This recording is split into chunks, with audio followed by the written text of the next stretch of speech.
நீங்க புதுசா வீடு கட்டணும்னு ஆசைப்படுறீங்களா, இல்ல கட்டின வீட்டை புதுசா வாங்கணும்னு விரும்புறீங்களா? ஏற்கனவே வசிக்கிறது வாடகை வீடோ சொந்த வீடோ, அந்த வீட்டுல அந்த கிரகத்துல சந்தோஷமா நிம்மதியா எந்த பிரச்சனையும் இல்லாம வசிக்கணும்னு ஆசைப்படுறீங்களா? நான் சொல்ற ஒன்னே ஒண்ணு செய்யுங்க. சென்னைக்கு பக்கத்துல சிறுவாபுரி முருகன் கோயிலுக்கு போங்க, இல்ல சென்னை குன்றத்தூர் முருகன் கோயிலுக்கு போங்க, சுவாமி தரிசனம் பண்ணுங்க, நல்லா வேண்டிக்கங்க. வெளியில வந்து பிரகாரம் சுத்தி வாங்க. அங்க கையோட ஒரு 4-5 கல்லு வாங்கிட்டு போங்க, செங்கல். அந்த செங்கற்களை இவங்கெல்லாம் எப்படி வைக்கிறாங்களோ அது மாதிரி ஒண்ணு மேல ஒண்ணா அடுக்கிட்டு வாங்க. இதெல்லாம் அடுக்கும் போது சொந்த கதை ஊர் கதை இதையெல்லாம் பேசாதீங்க. சிறுவாபுரி முருகன் திருப்புகள் ஒன்று இருக்கு, அண்டர்பதி குடியேற அப்படின்னு.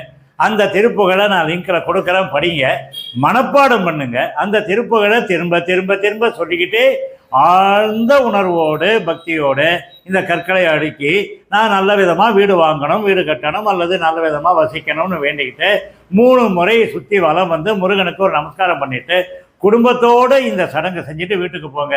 கண்டிப்பா முருகன் உங்களுக்கு புது வீடு உங்களுக்கு அருள்வார். இதை பாருங்க, மக்கள்லாம் வேண்டிக்கிட்டதால தானே இவ்வளோ பேர் இந்த சடங்கை அருமையா செஞ்சிருக்கிறாங்க. அந்த வேண்டுதல் பலிக்கலைன்னா இதை செய்வாங்களா? நிச்சயம் உங்களுக்கும் பலிக்கும். போயிட்டு வாங்க.